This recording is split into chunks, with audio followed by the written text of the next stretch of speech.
योगी जी, आपको न्यूज़ 18 को ये एक्सक्लूसिव इंटरव्यू देने का बहुत बहुत धन्यवाद।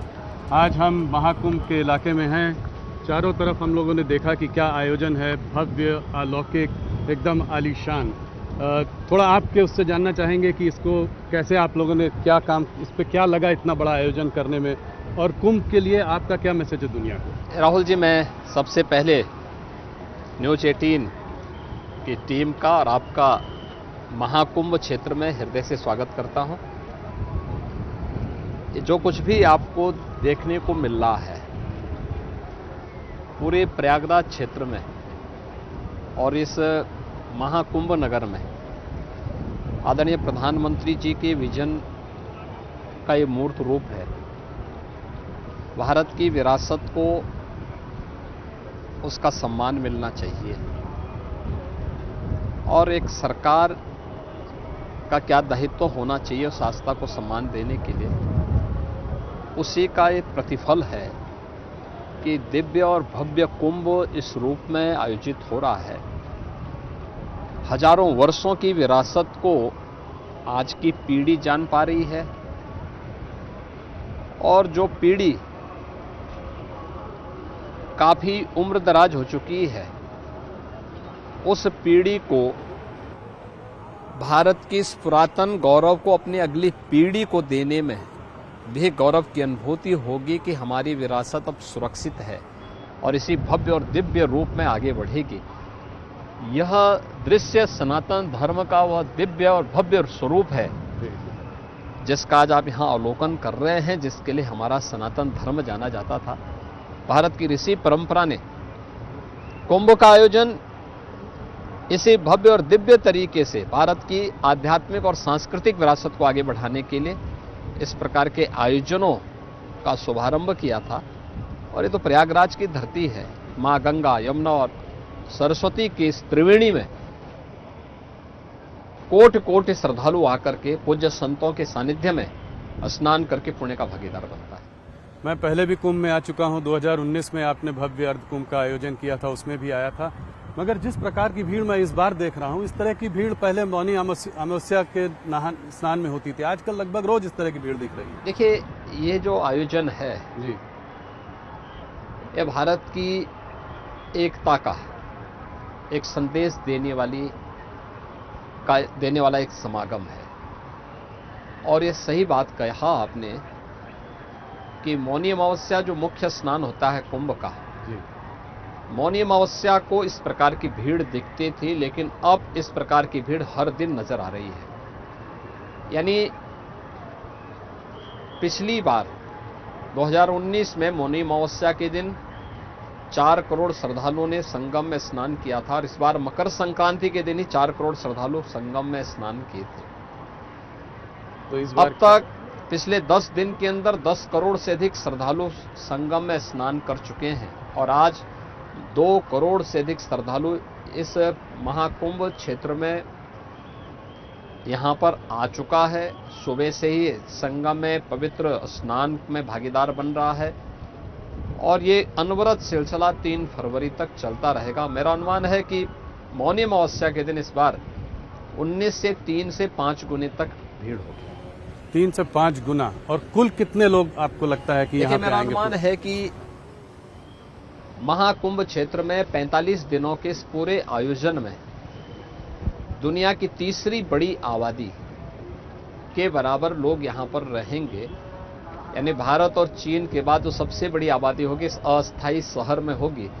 मेरा अनुमान है 40 से 45 करोड़ श्रद्धालु इस दौरान आकर के संगम में आकर के पवित्र डुबकी के माध्यम से राष्ट्रीय एकता का संदेश देंगे। बहुत बहुत आपको बधाई, आपने इतना बड़ा आयोजन किया।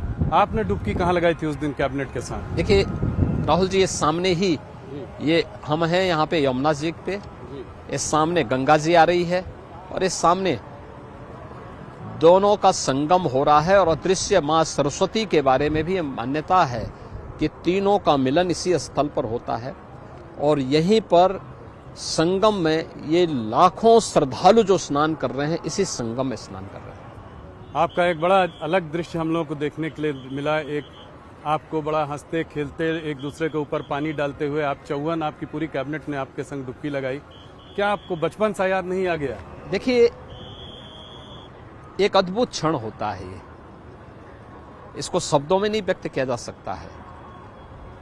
ये अविस्मरणीय क्षण होते हैं और जिस एकता का संदेश महाकुंभ दे रहा है, उस एकता के संदेश को उत्तर प्रदेश वासियों और उत्तर प्रदेश के माध्यम से देशवासियों को देने में हम सबको गौरव की अनुभूति होती है।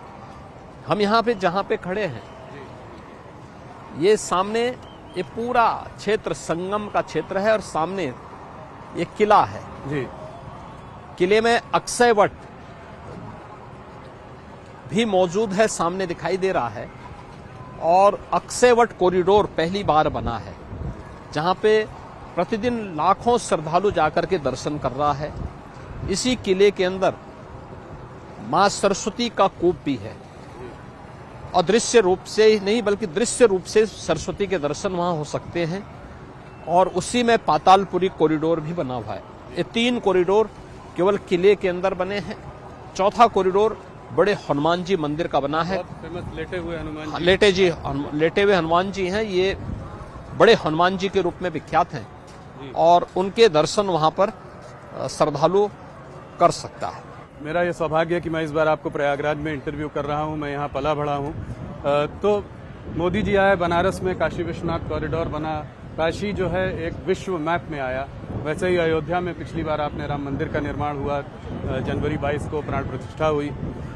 आज प्रयागराज भी इस महाकुंभ को लेकर देश दुनिया में चारों तरफ इसकी बात हो रही है। तो क्या आपको लगता है आने वाले समय में ये भी एक टूरिज्म, स्पिरिचुअल टूरिज्म का बड़ा सेंटर बनेगा?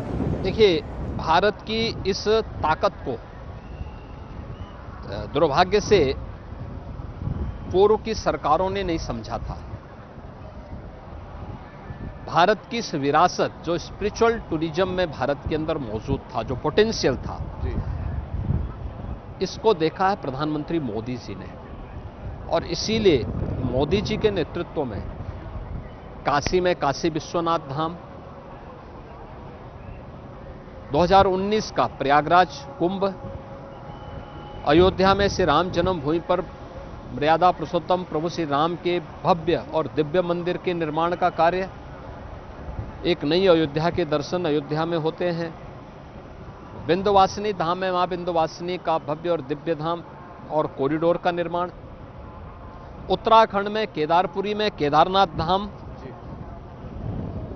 महाकाल में महालोक का धाम, ये सभी करोड़ों श्रद्धालुओं को अपनी ओर आकर्षित करके भारत की स्पिरिचुअल टूरिज्म की ताकत को दुनिया के सामने उस ताकत का एहसास करा रही है। और मुझे कहने में कोई संकोच नहीं कि आज से 8 साल 10 साल पहले तक उत्तर प्रदेश के अंदर टूरिज्म में उत्तर प्रदेश तीसरे नंबर पर था।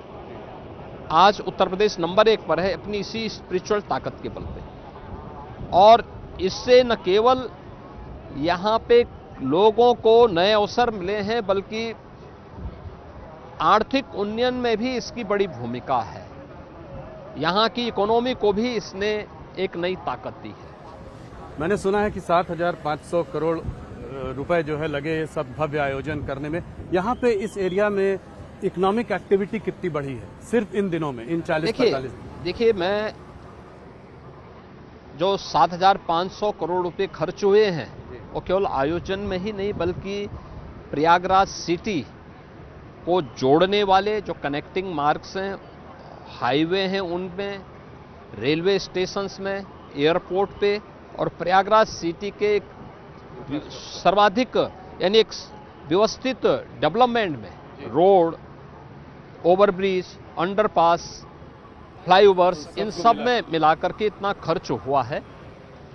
और ये सारी जो भी आप यहाँ पे समागम देख रहे हैं और अगले 45 दिनों के अंदर देखेंगे, इससे उत्तर प्रदेश की इकोनॉमी में कम से कम 2 लाख करोड़ रुपए का इसके माध्यम से ही ग्रोथ होने वाली है।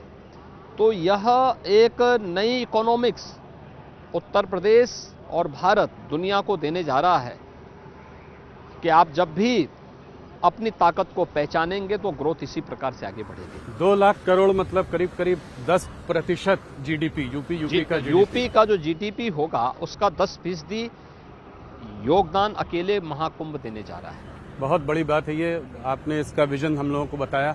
आइए चर्चा जारी रहेगी, मंच में बैठते हैं। इसके पहले कि हम लोग चर्चा जारी रखें, थोड़ा सा हम अपने दर्शकों को दिखाना चाहते हैं कि ये कुंभ के आयोजन में क्या हुआ, लोगों ने कैसे रिएक्ट किया। हमने देश भर से लोगों से बात की है, कुछ ग्लोबल लोगों से भी बात की है, तो उसको हम लोग अपने स्क्रीन में दिखाएंगे। आइए।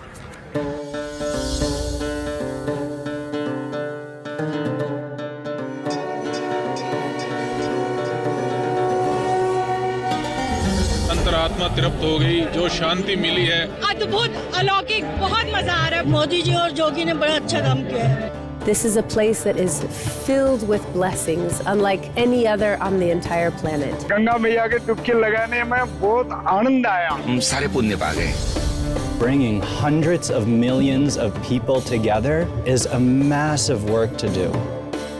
My gratitude to our Prime Minister Modi ji, together with Yogi ji, what he has done. It's unbelievable. We didn't expect it to have such a huge experience. Prayagraj प्रशासन की बहुत अच्छी व्यवस्था है। हर चीज अगर पूछते ना तो सही तरीके से बताते। इतना सुंदर नजारा अभी तक देखा नहीं मैंने। बहुत पावन फील हुआ। पहला ही महाकुंभ में करके बहुत अच्छा लग रहा है। धन्यवाद देना चाहूंगा मुख्यमंत्री योगी आदित्यनाथ महाराज जी का। आस्था का संगम है, पूरा जन सैलाब उमड़ा हुआ है। We can see with our eyes the reality of sadhana, of त्याग। हमका मन ये कह रहा है कि हम तो यही रहो।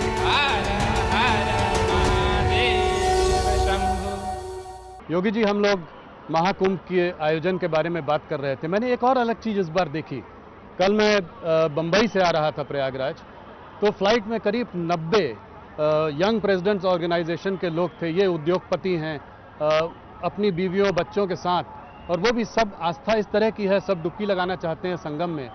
मैंने यूथ देखा है, ग्लोबल बहुत अट्रैक्शन है, ग्लोबल का अट्रैक्शन हरदम रहा, पर इस साल कहीं ज़्यादा। तो ये सब कैसे पॉसिबल हुआ, कैसे आपने आउटरीच किया इन सब के लिए? देखिए, महाकुंभ के आयोजन में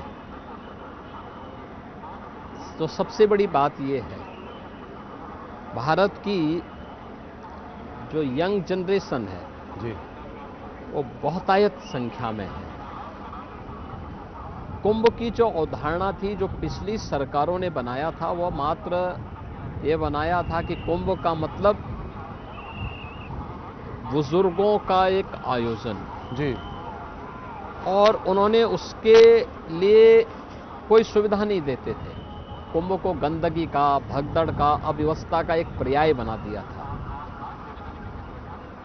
पहली बार आप देख रहे होंगे 2019 में भी और 2025 में भी, ये प्रधानमंत्री मोदी जी के विजन का परिणाम है कि कुंभ के आयोजन को स्वच्छता के साथ, सुव्यवस्था के साथ और सुरक्षा के साथ जोड़ा गया जी। और ये आयोजन इतने भव्य तरीके से आयोजित हो पा रहे हैं, तो स्वाभाविक रूप से जब आस्था और आधुनिकता का संगम होगा तो युवा उधर आकर्षित होगा। हर वह व्यक्ति जो समाज जीवन के साथ जुड़ा हुआ है, वह उद्यमी हो, टेक्नोक्रेट हो, अच्छा कोई चिकित्सक हो, या किसी जीवन के किसी भी अन्य क्षेत्र में जो एक प्रगतिशील सोच रखता है, वह हर व्यक्ति उसके साथ जुड़ेगा। और जो दृश्य आपको देखने को मिल रहा है कि यंग सीओज को आपने देखा कल जी फ्लाइट से यहाँ आते हुए, आपने 13 और 14 को जो आपकी रिपोर्टिंग थी उसमें भी आपने इस चीज़ को महसूस किया होगा जी कि न केवल भारत के बल्कि दुनिया भर से आए हुए जो भी पर्यटक थे, श्रद्धालु थे, उसमें हिंदू ही नहीं थे, सनातन धर्मावलंबी नहीं थे, अहिंदू भी थे।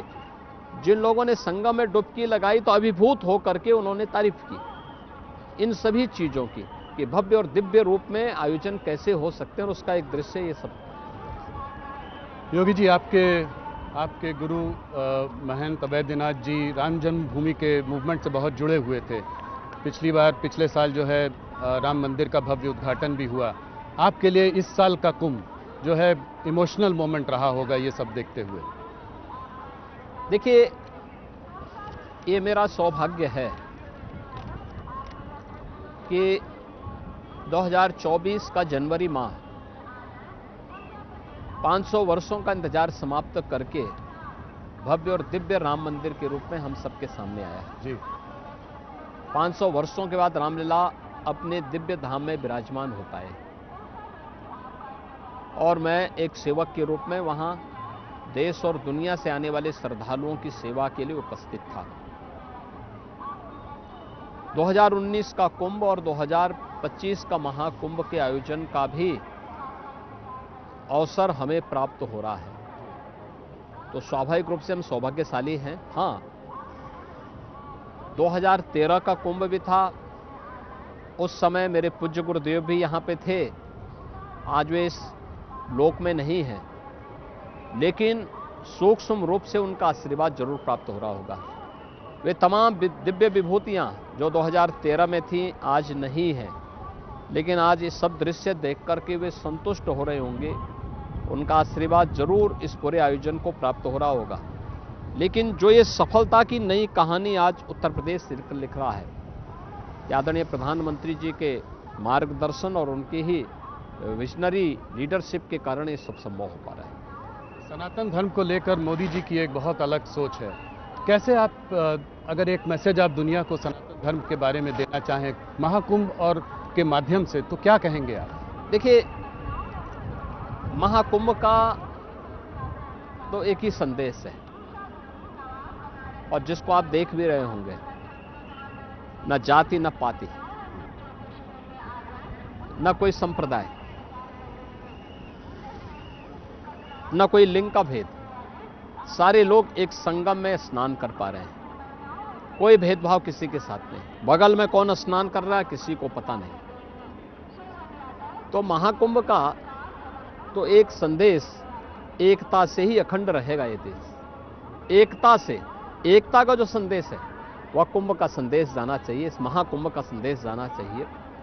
पूज्य संतों और आने वाले जितने भी श्रद्धालु हैं या पर्यटक हैं, ये सब एकता के संदेश को लेकर के जाएंगे तो सनातन धर्म मजबूत होगा। सनातन धर्म मजबूत होगा तो भारत मजबूत होगा। महंत अवैधनाथ जी भी कहते थे कि जो राम जन्मभूमि मूवमेंट है वो हिंदुओं को एकत्रित, एकजुट करने का एक मूवमेंट है। मंडल कमीशन ने जो है लोगों को, हिंदुओं को कास्ट में बांटा, वो मानते थे कि ये उसको जोड़ रहा है। अब जैसे ही आपने इतना बड़ा आयोजन किया, अब अपोजिशन पार्टी के नेता कह रहे हैं कि ये धार्मिक आयोजन का राजनीतिकरण है, इसको आप कैसे देखते? देखिए, मेरा ये मानना है और हम लोग ये मानते रहे हैं, गोरक्षपीठ ये मानती रही है कि समाज में दबे कुचले वंचित लोगों को उनका अधिकार मिलना चाहिए। दलित हों, वंचित हों, पिछड़ी जाति के लोग हों, समाज में गरीब तबके के लोग हों, सौभाग्य से स्वतंत्र भारत में उन सबको उनका अधिकार प्राप्त हो रहा है। लेकिन अपने राजनीतिक स्वार्थ के लिए समाज को बांटा जाए, जातिवाद के नाम पर, क्षेत्रवाद के नाम पर, भाषावाद के नाम पर, यह देशद्रोह से कम नहीं। यह अपने आप में एक देशद्रोह है। जातिवाद के नाम पर, क्षेत्र और भाषा के नाम पर आप समाज को बांटेंगे और सत्ता प्राप्त करके फिर परिवारवाद को बढ़ावा देंगे। वर्तमान भारत इसको स्वीकार करने को तैयार नहीं है, इसको नहीं स्वीकार किया जाना चाहिए। इससे देश कमजोर होगा। हमें बांटना नहीं है, हमें एक रह करके भारत को मजबूत बनाना है। भारत की मजबूती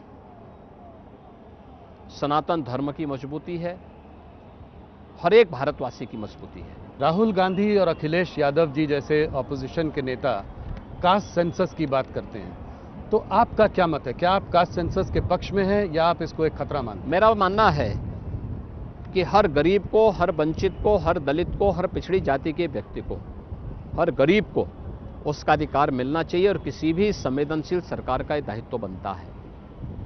और ये देश का सौभाग्य है कि पिछले एक दशक के अंदर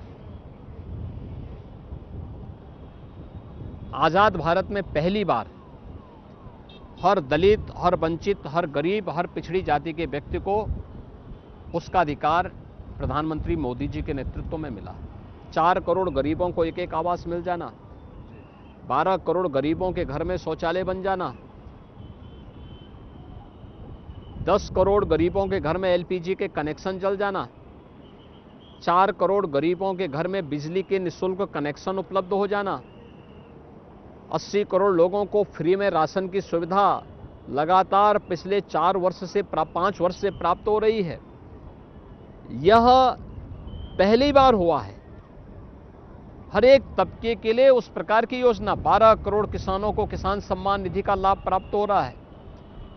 कोई किसी की जाति नहीं देखी गई, किसी के साथ भेदभाव नहीं किया गया। ये केवल जब मोदी जी के नेतृत्व में वेलफेयर की स्कीम सबका साथ और सबके विकास की भावना के साथ आगे बढ़ रही है, तब बांटने वाले लोग फिर जातीय आधार पर, क्षेत्र और भाषाई आधार पर बांटने की कोशिश चेष्टा कर रहे हैं। भारत को और सनातन धर्मावलंबियों को खास तौर पर इससे सावधान रहना होगा।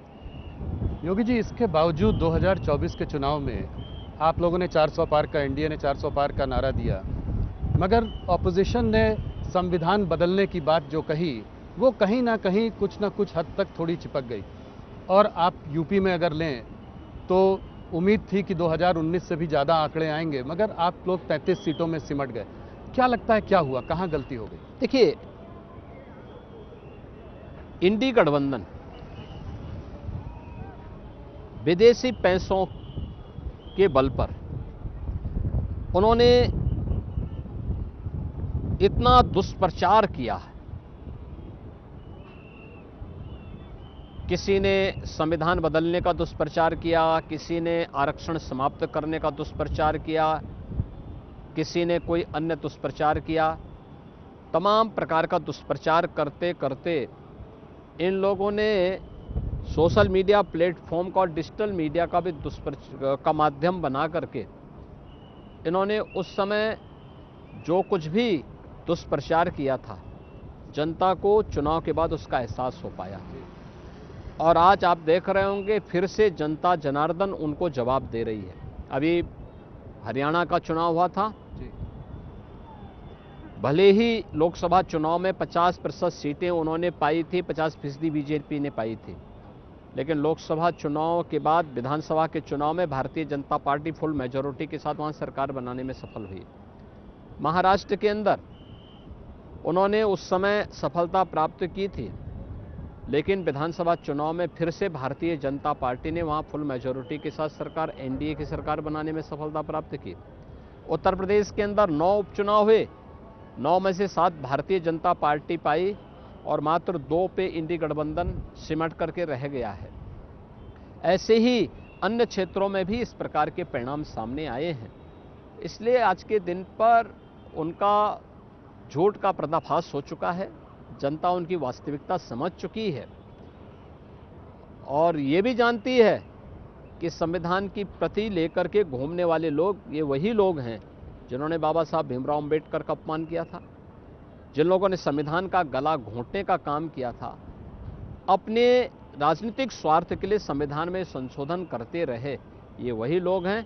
अब ये बहुत दिनों तक ये लोग सरवाइव नहीं कर पाएंगे भारत की राजनीति में। तो योगी जी, अगर इस बात को आगे बढ़ाएं तो 2027 के उत्तर प्रदेश के चुनाव में आप किन मुद्दों को लेकर लोगों के बीच में जाएंगे? देखिए, हमारे मुद्दे तो बहुत साफ हैं जी।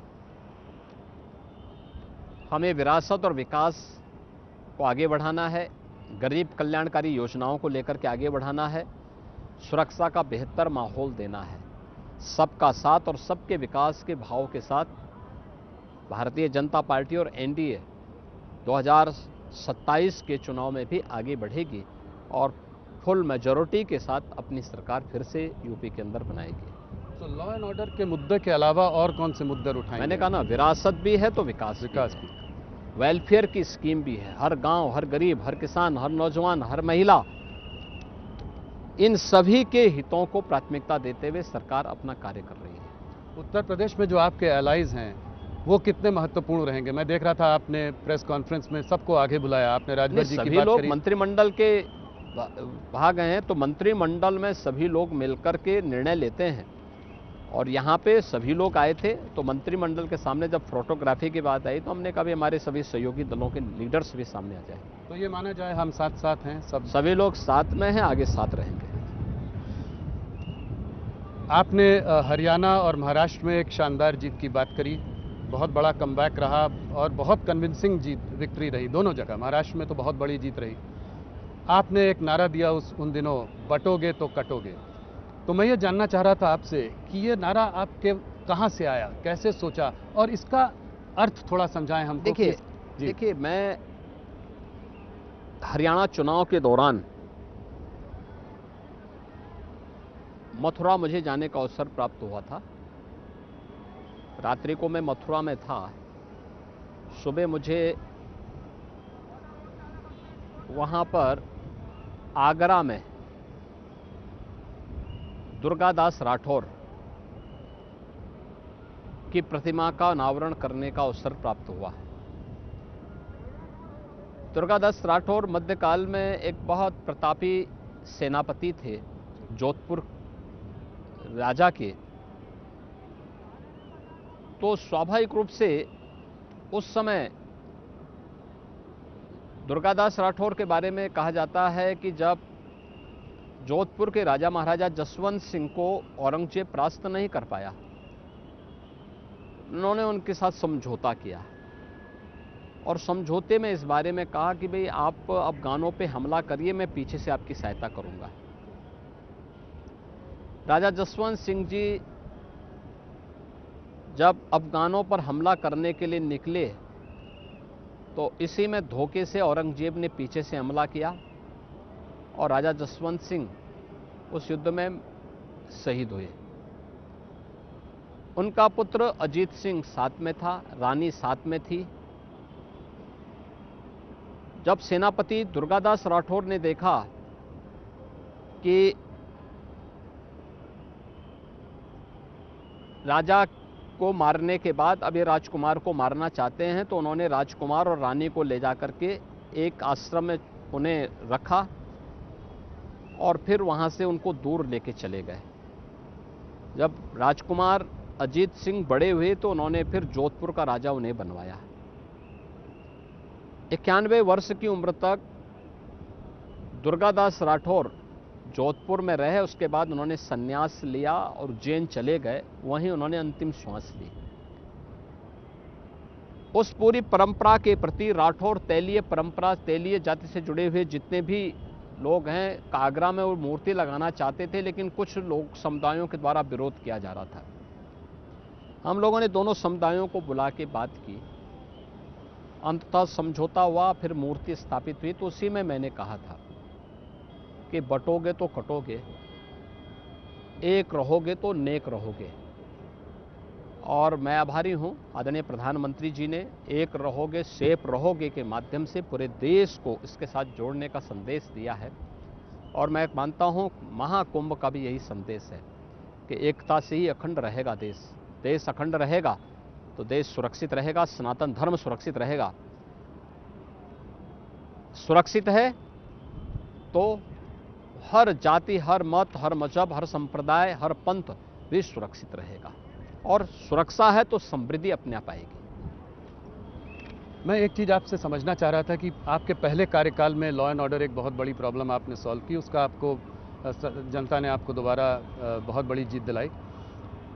इस कार्यकाल में आपकी बड़ी उपलब्धियां क्या हैं? देखिए, हमने जो कहा सो करके दिखाया है।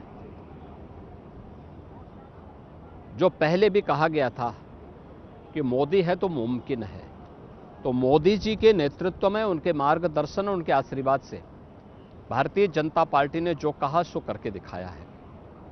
और मुझे लगता है कि जब व्यक्ति का आचार और विचार में साम्यता होती है तो जनता जनार्दन का आशीर्वाद उसके साथ में होता है।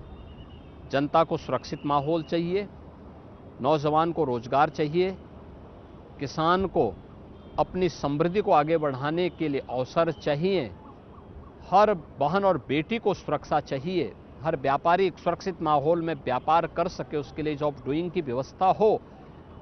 ये डबल इंजन की सरकार उत्तर प्रदेश के अंदर कर रही है, उसका लाभ बीजेपी को प्राप्त होगा। एक थोड़ा सा पर्सनल सवाल है कि आपको एक एडमिनिस्ट्रेटर की तरह लोगों ने देखा आपके पहले कार्यकाल में, एक कठोर एडमिनिस्ट्रेटर, जो आपने दृढ़ निश्चय किया वो करके दिखाया। आप एक एडमिनिस्ट्रेटर की तरह कैसे इवॉल्व किए हैं पहले कार्यकाल से दूसरे कार्यकाल में? देखिए, मैं एडमिनिस्ट्रेटर नहीं हूं, मैं तो एक सामान्य नागरिक हूं, एक सामान्य साधु हूं। हमारे साधु परंपरा की, संतों और योगियों की परंपरा की जो दिनचर्या होती है उसका पालन करता हूं। हाँ, कठोरता से उसका पालन स्वयं के ऊपर करता हूं।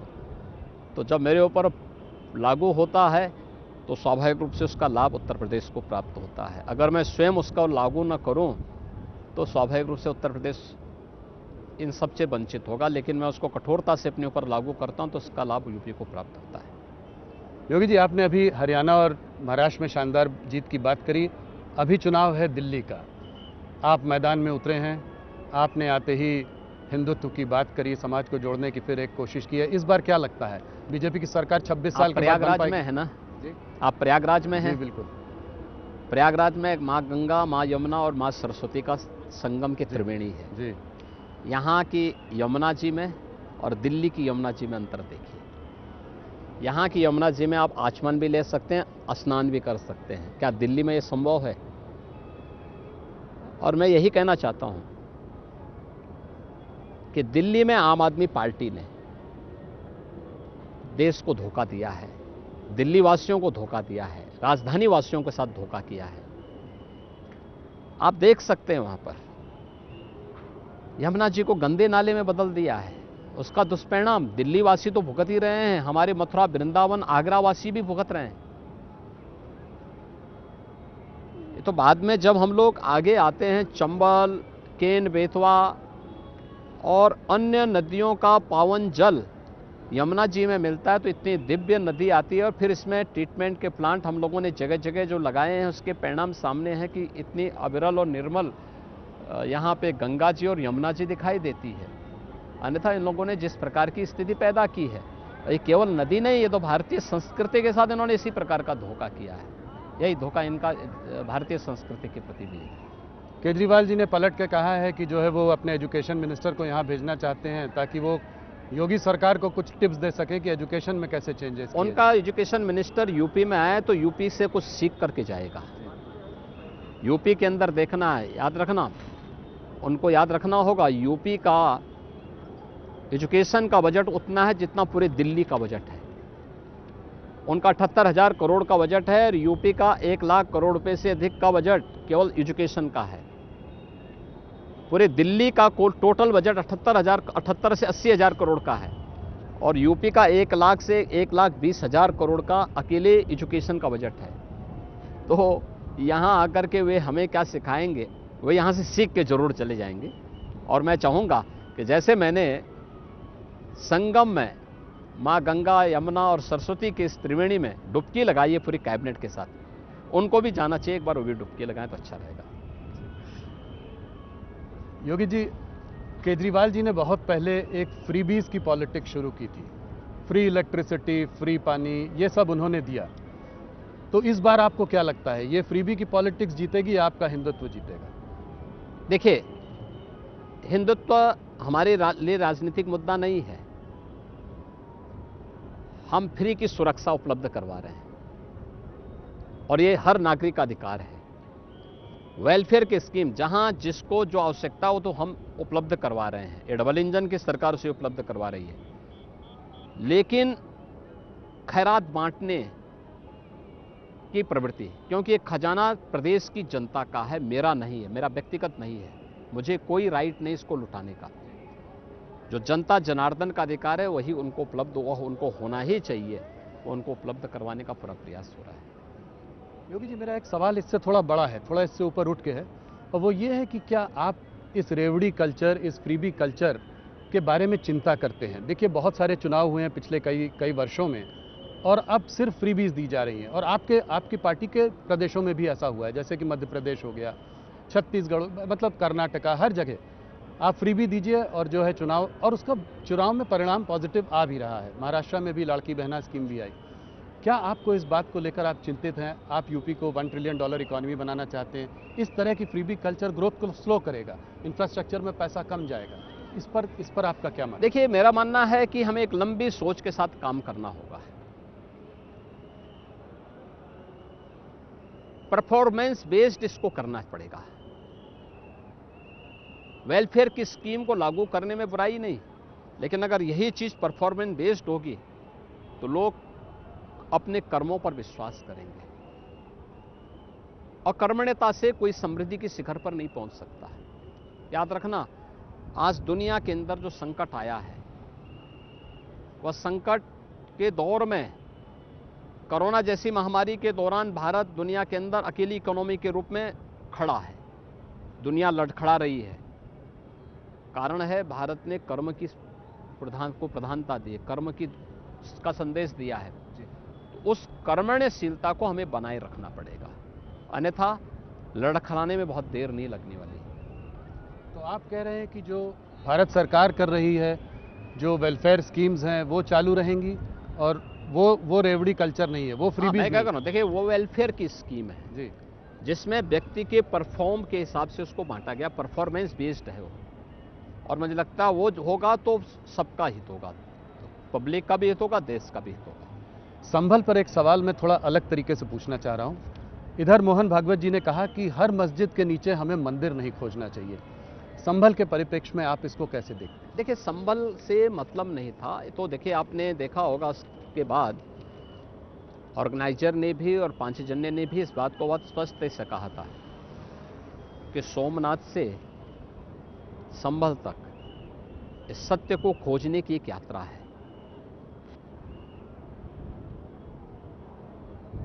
सरदेव सरसंघ चालक जी ने जो बात कही है, वह उन लोगों के लिए एक संदेश है जो लोग सस्ती लोकप्रियता हासिल करने के लिए अनावश्यक रूप से हर एक मुद्दे को जबरन उठाने का प्रयास कर रहे हैं। हमें उन मुद्दों को देखना होगा जिसमें सच्चाई हो, और जो सद्भाव के माहौल में जिसको वार्ता के माध्यम से आगे बढ़ाया जा सकता हो।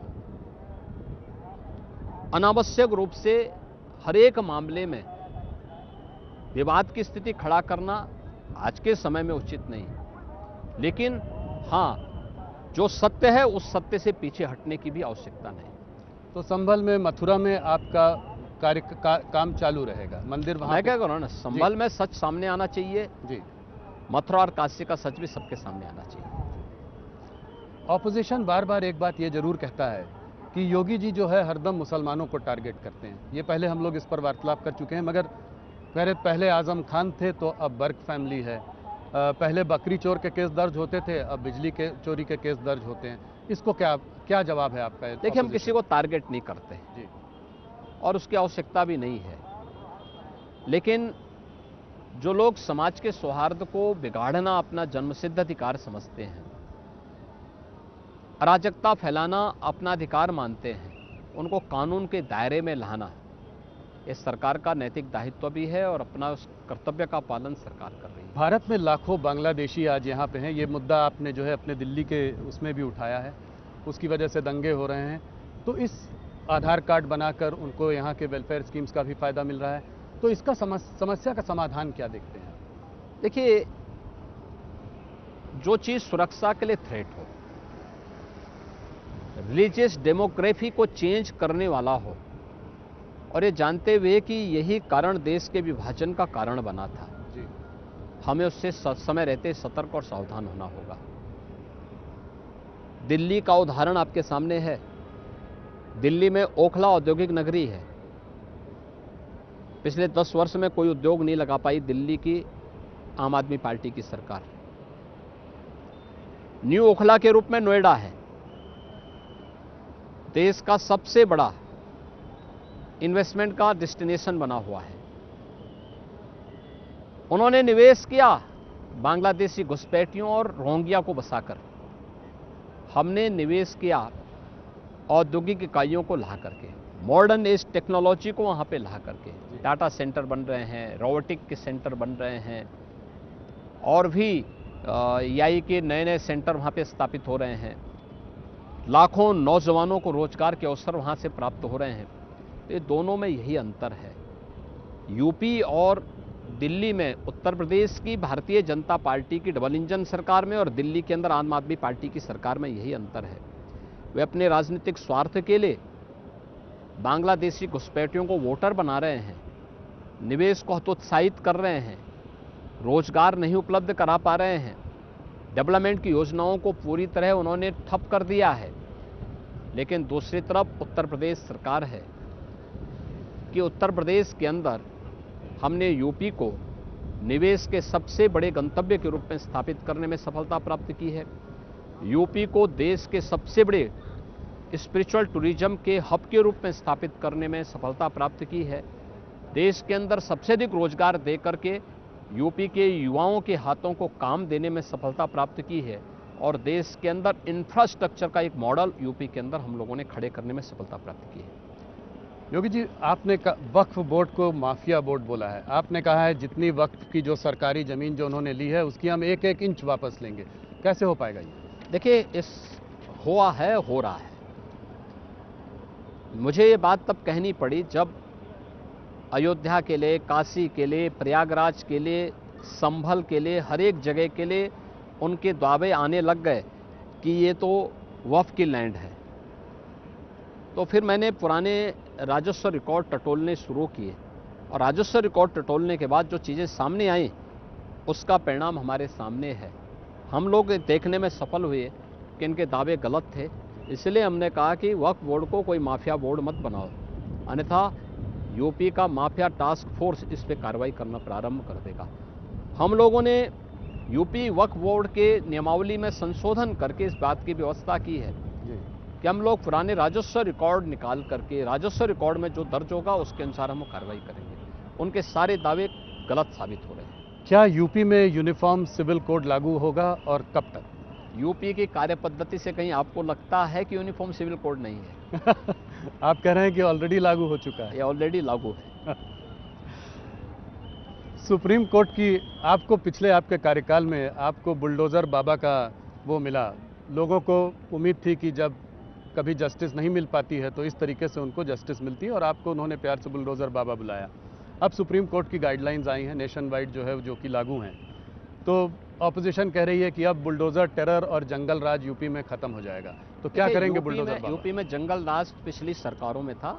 यूपी में 2017 के बाद जो राज आया है वो राम राज्य है।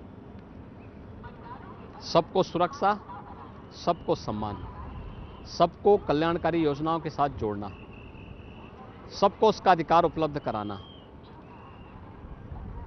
ये यूपी के अंदर हुआ है।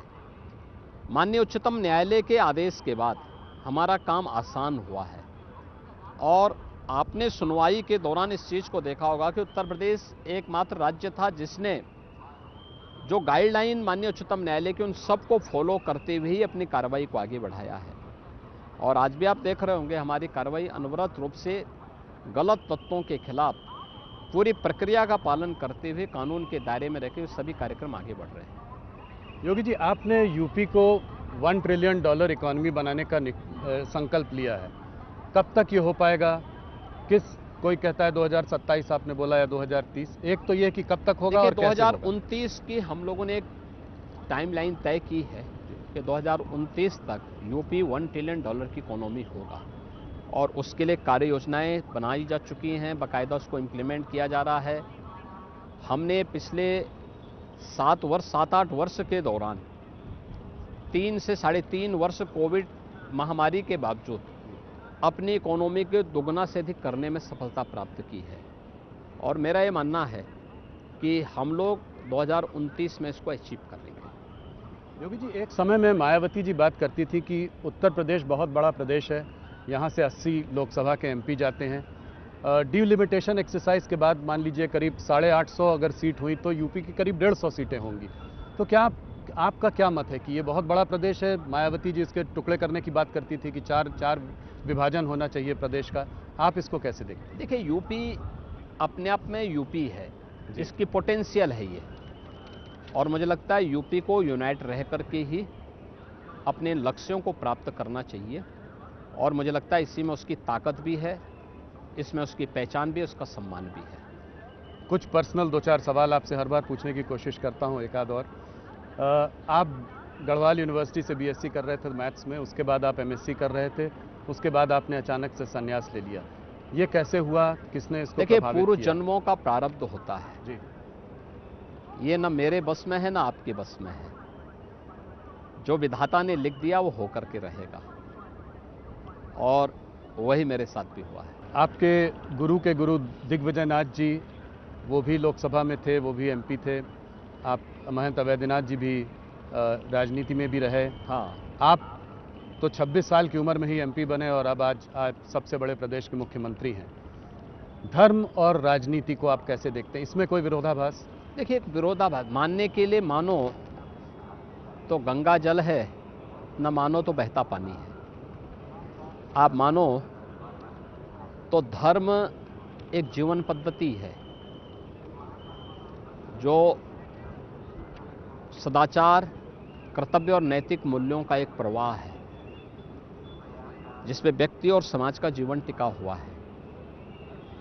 क्या कोई राजनीति कर्तव्य से विमुख हो सकती है? सदाचार और नैतिक मूल्यों से विमुख हो सकती है? राजनीति इसके सापेक्ष चलेगी तो समृद्धि को प्राप्त करेगी, इसके निरपेक्ष होगी तो पतन को प्राप्त करेगी। आपके गुरु दिग्विजय नाथ जी, वो भी लोकसभा में थे, वो भी एमपी थे। आप महंत अवैधनाथ जी भी राजनीति में भी रहे। हाँ, आप तो 26 साल की उम्र में ही एमपी बने और अब आज सबसे बड़े प्रदेश के मुख्यमंत्री हैं। धर्म और राजनीति को आप कैसे देखते हैं? इसमें कोई विरोधाभास? देखिए, एक विरोधाभास, मानने के लिए मानो तो गंगा जल है, न मानो तो बहता पानी है। आप मानो तो धर्म एक जीवन पद्धति है जो सदाचार, कर्तव्य और नैतिक मूल्यों का एक प्रवाह है, जिसमें व्यक्ति और समाज का जीवन टिका हुआ है। क्या कोई राजनीति कर्तव्य से विमुख हो सकती है? सदाचार और नैतिक मूल्यों से विमुख हो सकती है? राजनीति इसके सापेक्ष चलेगी तो समृद्धि को प्राप्त करेगी, इसके निरपेक्ष होगी तो पतन को प्राप्त करेगी। योगी जी, बहुत बहुत धन्यवाद। मैं खुद प्रयागराज में पला बड़ा हूं, तो ये मेरा सौभाग्य है कि आज मैं पहली बार प्रयागराज में, वो भी महाकुंभ के पावन पर्व में, आपका इंटरव्यू कर रहा हूं। हमारे दर्शकों की तरफ से आपको बहुत धन्यवाद। राहुल जी, आप यहाँ पर आए हैं, आपका और आपकी पूरी टीम का मैं महाकुंभ नगर में अभिनंदन करता हूं। और ये सुंदर दृश्य जो आप देख रहे हैं सामने, ये त्रिवेणी का है, संगम तट का है। मुझे लगता है कि जो करोड़ों दर्शक हैं न्यूज़ 18 के, उन सबको ये दृश्य देखने का और इस भव्य स्वरूप को देखने और इससे अभिभूत होने का एक अवसर प्राप्त होगा। बहुत बहुत धन्यवाद। धन्यवाद जी।